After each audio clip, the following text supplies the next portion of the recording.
तो जो कहानी मैं आपको सुनाना चाह रहा हूँ एक रियल कहानी है, और मेरी सबसे बड़ी चिंता अपने बच्चों को लेकर, आपको लेकर वही रहती है। मैं जब भी कोई कहानी सुनाता हूँ, नाम, जगह, वो सब बदल देता हूँ ताकि किसी की प्राइवेसी पर हमला ना हो। सबकी राइट टू प्राइवेसी है ना।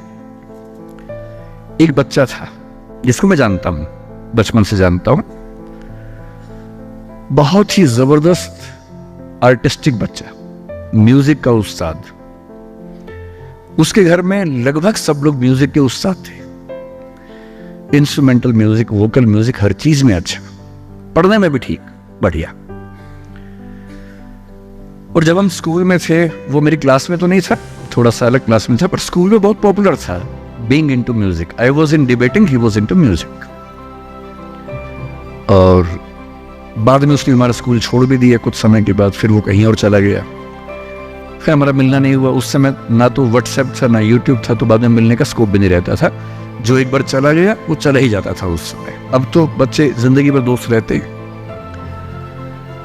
फिर जब मैं दिल्ली यूनिवर्सिटी में आ गया, ग्रेजुएशन कर चुका था, उसके बाद अचानक मुझे एक बचपन का दोस्त मिला जिसने मुझे एक इंटरेस्टिंग क्या डेवास्टेटिंग बात बताई।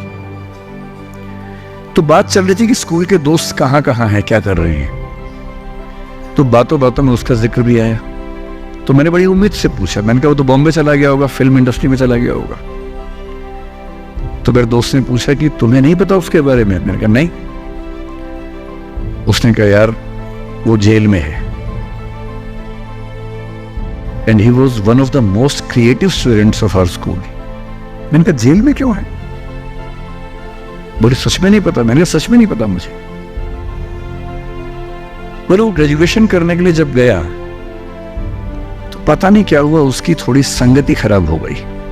बैड कंपनी जिसको हम बोलते हैं, जो इस उम्र में अच्छी लगती है, वही वाली। तो कॉलेज लाइफ में थोड़ी बहुत बैड कंपनी सबकी होती ही है, हल्की फुल्की होती है, एक सामान्य बात है। अच्छा, बच्चा बच्चा ना रहे ये भी तो अच्छी बात है ना। थोड़ा बचपन तो जीना भी चाहिए, थोड़ा शरारतें करनी भी चाहिए। पर किसी किसी का दुर्भाग्य होता है कि ज्यादा हो जाता है। उसके साथ ऐसा हुआ। उस सब प्रोसेस में उसको ड्रग्स की आदत लग गई। और ड्रग्स एक ऐसी चीज है, एडिक्शन ऐसी चीज है कि उसमें वन वे रास्ता होता है, टू वे नहीं होता है। आप जा सकते हैं, वापस नहीं आ सकते। मतलब 1000 लोग जाएंगे तो उनमें से एक आध वापस आएगा, वो भी इतनी मुश्किलों से जो ऑलमोस्ट इम्पॉसिबल है। I have seen many such cases. Social welfare department से मेरे कई दोस्त ऑफिसर से, तो मैं उनसे जब पूछता हूँ बताते हैं, मैंने ऐसे लोगों को देखा है 10-10 साल से स्ट्रगल कर रहे हैं एडिक्शन से बाहर आने के, नहीं आ पा रहे, खत्म हो गए हैं। उस बच्चे को ड्रग्स की आदत पड़ गई कॉलेज में जाके, पेरेंट्स को पता ही नहीं था। तो जब पेरेंट्स को भनक लगी तो उसको दबाव बनाया कि तुम घर आ जाओ। अब वो जिस कंपनी में था, दोस्तों वाली कंपनी में, वहां अब ड्रग्स बहुत महंगे होते थे, पैसे घर से बहुत कम आते थे, जितने पैसे एक मिडिल क्लास फैमिली दे सकती है। अब वो घर से ज्यादा पैसे मांगने लगा, पैसे मिलते नहीं थे।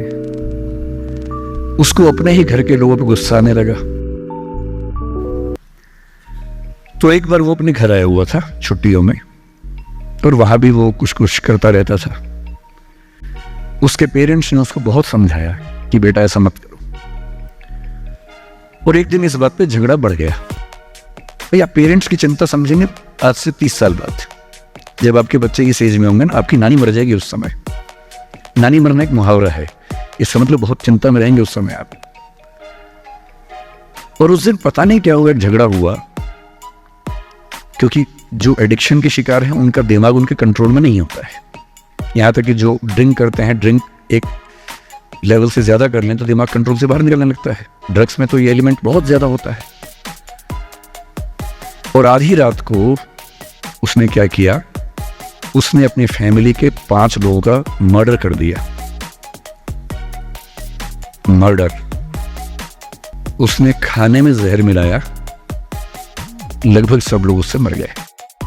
एक मेंबर नहीं मरा क्योंकि उसने खाना खाया नहीं उस दिन, तो उसको उसने अलग से मारा।